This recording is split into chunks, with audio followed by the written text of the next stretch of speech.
ఆడబిడ్డ నిధి పథకానికి సంబంధించి 2025-26 బడ్జెట్‌లో అయితే ఈ పథకానికి సంబంధించి నిధులు కేటాయించడం అయితే జరిగిందండి ఏపీ రాష్ట్ర ప్రభుత్వం. సో, దాని ప్రకారం చూసుకున్నట్లయితే గనక మే నెలకు ముందే అంటే 2026 మే నెలకి ముందే మార్చ్‌లో కానీ, ఏప్రిల్‌లో కానీ ఈ పథకాన్నయితే ప్రారంభించవచ్చు అనేసి నేను అనుకుంటున్నాను.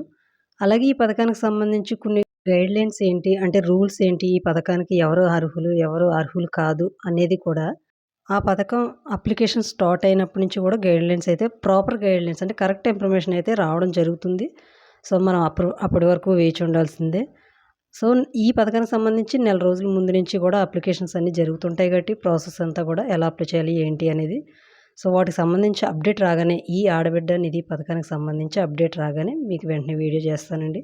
ప్రాపర్ గైడ్‌లైన్స్ అయితే అంటే పూర్తి వివరాలు ఈ పథకానికి సంబంధించి అప్పుడే తెలుస్తుంది కాబట్టి సో, అప్పటి వరకు మనం వేచి ఉండాల్సిందే.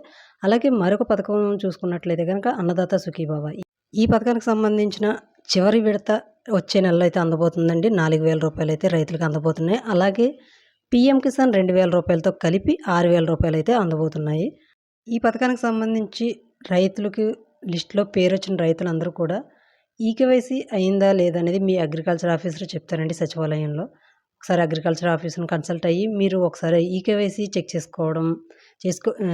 చేసుకోవాలి ప్రతి ఒక్కరు కూడా. ఎందుకంటే ప్రతి ఒక్క రైతు కూడా. ఎందుకంటే ఆ రైతు బతికి ఉన్నారా లేదా అనేది చెక్ చేయడం కోసం ఈ ఈకేవైసీ చేస్తున్నారు. సో, వచ్చే నెల 20వ తేదీ వరకు కూడా ఈ ఈకేవైసీ టైం అయితే గడువిచ్చారు. సో, ప్రతి ఒక్క రైతు కూడా ఈకేవైసీ చేయించుకోవాలి. ఒకసారి రీసెంట్‌గా ఈకేవైసీ చేయించుకున్నట్లయితే గనక మళ్ళీ చేయించుకోవాల్సిన అవసరం లేదండి.